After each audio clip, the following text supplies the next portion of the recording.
In today's video, I'm going to show you the airline with what I think is the best economy class on an Airbus A320. I mean, have you ever seen a screen this big in economy class on a narrow-body aircraft? Probably not, but today we're beginning our long journey back to the States, with the first leg taking us on board Royal Jordanian's A320neo from Madinah, Saudi Arabia to Amman, Jordan. I don't think I've ever been more excited to fly an A320 in my life, and with that said, I hope you'll enjoy the video.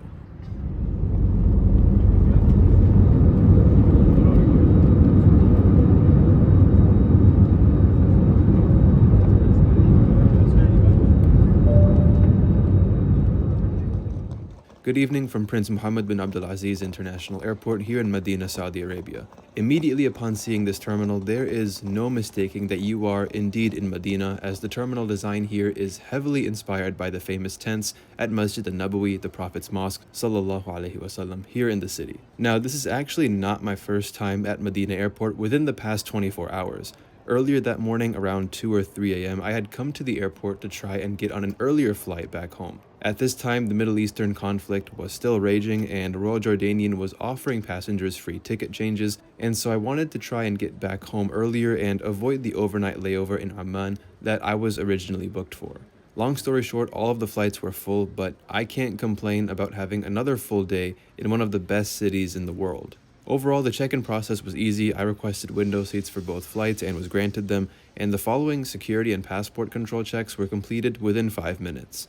That was a pleasant surprise, given that with Ramadan having concluded and many people being eager to get back to their homes, I was expecting a madhouse and long wait times. That also explains why I got to the airport about 3 hours early, which is always a good idea for international flights, but then it's like, what do I do now? While this isn't my first time at Madinah Airport, that was last year, it is my first time flying out from here, and I was honestly impressed by how many stores and food options were available. I wasn't really in the mood to shop or roam around that much, so I really just tried enjoying as much of the remaining daylight here as I could. Now, looking across the ramp was an interesting sight. As I mentioned earlier, with this being the peak of the Middle Eastern conflict, at this time both Qatar and Kuwait had completely closed their airspaces and suspended flights. So there you can see a Qatar Airways A320, A321neo, and a Jazeera Airways A320neo from Kuwait that were stranded here until their home airports opened back up. On the flip side, Emirates was one of the first airlines from the region to get back up and running, albeit on a limited schedule, which was really encouraging to see, especially given how much Dubai itself had been impacted during the conflict.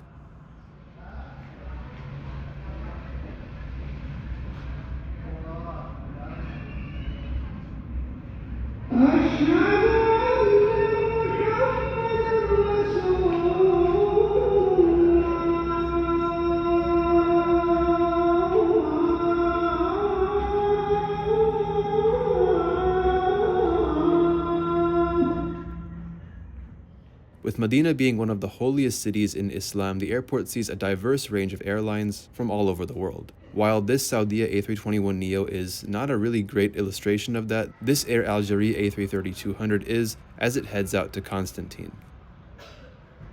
Before long, our aircraft pulled in from Amman. Currently, Royal Jordanian operates a fleet of 10 A320neos and 3 A321neos, with 9 more neos on order. All of these aircraft are brand new, with deliveries having begun in 2025. These aircraft supplement RJ's current fleet of 7 older A320s and 1 A321, all of which I assume will eventually be retired. The Airbus jets, like the Embraer E2s, are all named after Jordanian cities, and our aircraft today was the first neo delivered to the airline and is named after the city of Jerash. Boarding eventually started on time, and one thing you should know about Royal Jordanian is that, to my knowledge, it's the fastest option between North America and Saudi Arabia as far as layovers go. With that said, this flight had a decent mix of Canadians and Americans alongside British, European, and other Arab nationals. Today's aircraft is one of 2 neos in the fleet with an all-economy layout, and as you can probably tell, the seats are very inviting and comfortable, and I honestly really like the colors. The seats themselves feature an in-flight entertainment screen with USB A and C power, and then a table and seat pocket as usual with decent legroom. Now, the seats themselves I especially want to highlight because, to my knowledge, these Safran Rave systems are the biggest you'll find on any narrow-body aircraft in economy class. I'm not sure how many other airlines currently feature them, but I think you might also find these on Fly Dubai's newer 737s. استعدادا للإقلاع يرجى وضع الحقائب في الخزائن العلوية أو أسفل المقاعد التي أمامكم مع إبقاء الممرات والمخارج خالية.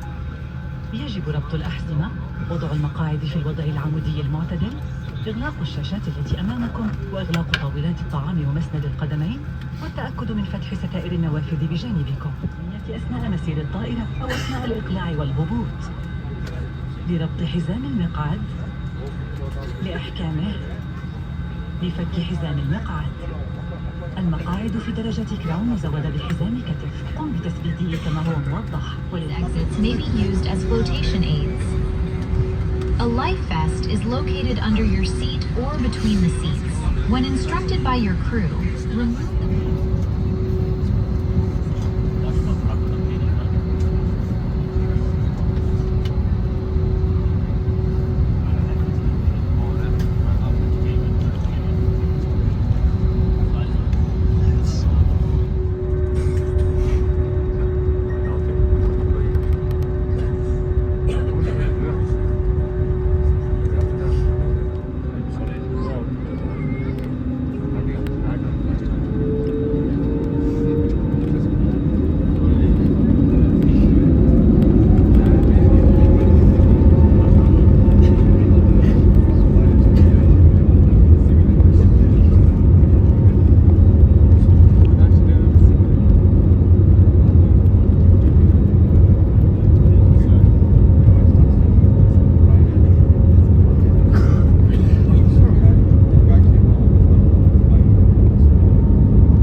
The entertainment system is quite extensive, and even more so than the current one found on the older 787s. As you can see, you can check both destination and origin local time alongside the in-flight maps, which are very detailed and fun to play around with. The entertainment system is decent too, with lots of shows on offer alongside games and the ability to read from the Holy Quran. Another feature that's become commonplace across newer IFE systems is the ability to connect your device to the system via Bluetooth and use it as a remote. Now, I was using my phone to film this video, so I wasn't able to showcase that feature today. Refreshment service on this flight consisted of a snack box, which I also showcased in the previous video. Inside is a piece of baklava, 2 cheese pastries, a piece of Royal Jordanian branded baklava, a cup of water, and a bottle of apple juice. A pretty generous offering given how short the flight is, especially compared to how things are going back in the US, where we'd be lucky to even get a cookie on some flights.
Overall, Royal Jordanian's A320neo is a fantastic plane to fly on, and from what I hear, the A321neo, at least in the premium cabins, will be even better, with lie-flat seats in business class. The A320neos are used on both regional and medium-haul flights, with the longest flights including those to Manchester, Stockholm, or Frankfurt. And for that, I'd say with what you get on board hard product-wise, while it's definitely not as fun as flying on a wide-body aircraft, it is definitely one of the nicest narrow bodies to spend a 5 or 6 hour flight in.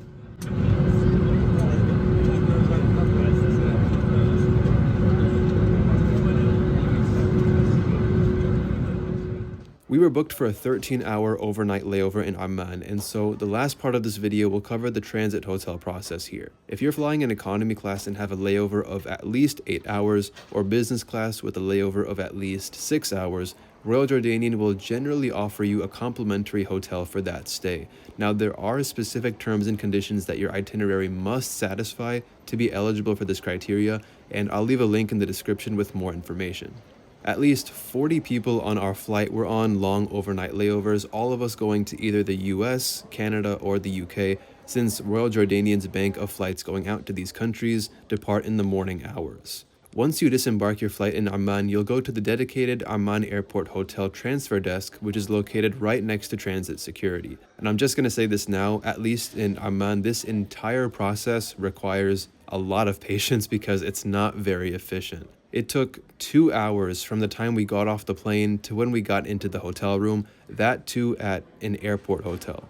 You'll first have to wait for the staff to verify not just your ticket, but that of everyone from your flight who is requesting the hotel. Furthermore, we will all be entering the Hashemite Kingdom of Jordan because the transit hotel is located just outside of the airport property. With that said, everyone fills out immigration cards and will submit them later to the immigration officers. Once everyone has had their tickets checked and has been handed the hotel vouchers, an airline representative will walk the entire group to immigration. Immigration is straightforward, but once you are through, you'll have to wait for everyone in the group to clear immigration before the airline representative takes you further.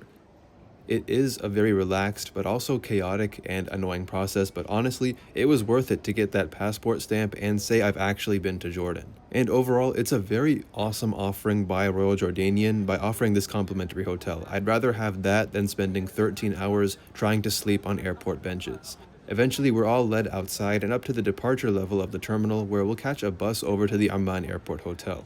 Now, the biggest thing that surprised me as soon as I stepped outside was how cold it was. It was at least 45 degrees Fahrenheit or 7 Celsius, which was a huge difference from the weather in Saudi Arabia.